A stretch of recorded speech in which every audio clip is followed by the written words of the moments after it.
உலகமே உன்னை குறை சொன்னாலும், ஊரே உன்னை எதிர்த்து நின்றாலும், உனக்கு நீ உத்தமனாகவும் உன்னை படைத்தவனுக்கு உண்மையாகவும் இருந்தால் போதும். எவனுக்கும் பயந்தோ படிந்தோ போக வேண்டிய அவசியம் இல்லை.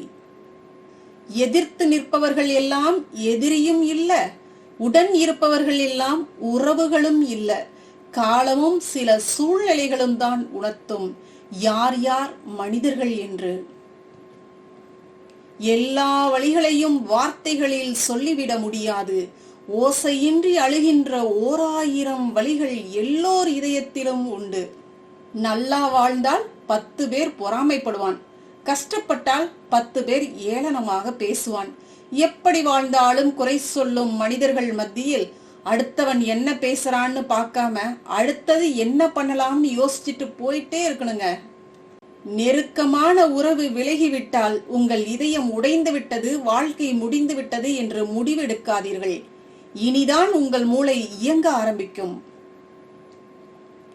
நடக்கையில் செருப்புக்குள் சிக்கிய கல்லும் வாழ்க்கையில் விடாமல் துரத்தும் கவலையும் உறுத்திக் கொண்டேதான் இருக்கும், நீங்கள் உதறித்தள்ளும் வரை.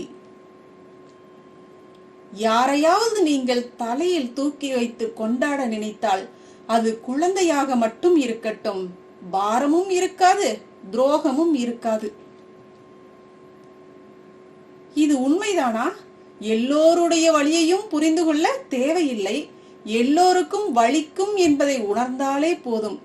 யாரையும் காயப்படுத்தும் எண்ணம் எப்போதும் தோன்றாதுங்க.